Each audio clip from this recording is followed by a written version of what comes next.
معلوم ہے آج یہ چاروں طرف کولر لگے ہوئے ہیں، پنکھے لگے ہوئے ہیں، فضا کھلی ہے، چاروں طرف ہوا آ رہی ہے۔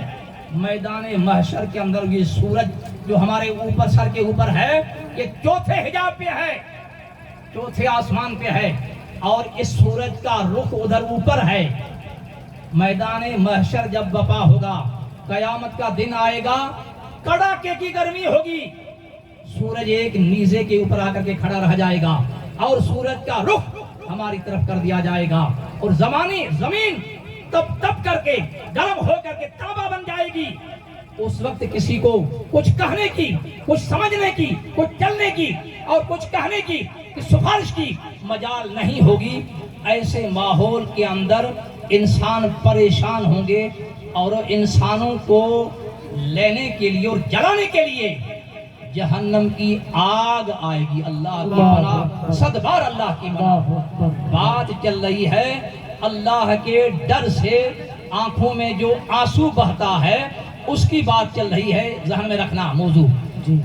آگ آئے گی اور نزدیک بالکل آتی جائے گی، تمام لوگ پریشان ہوں گے کہ پہلے سے گرمی کی سختی کی وجہ سے ہم پریشان ہیں، مر رہے ہیں، اور یہ آگ ہماری طرف آ رہی ہے، اور یہ آگ ہمیں آ کر کے چھوئے گی اور ہمیں جلائے گی۔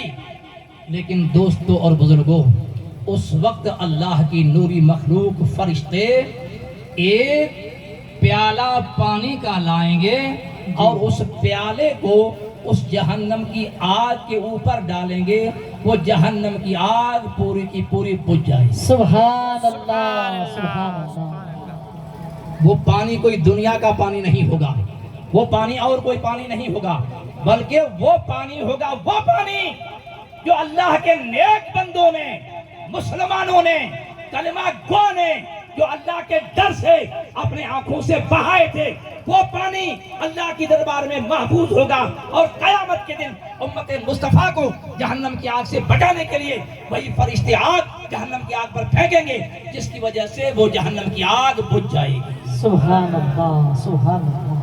اور دوسری وہ آنکھ، ایک آنکھ جو اللہ کے ڈر سے ڈری، اللہ کے ڈر سے روئی، اللہ کے ڈر سے آنسو بہائے، اور دوسری وہ آنکھ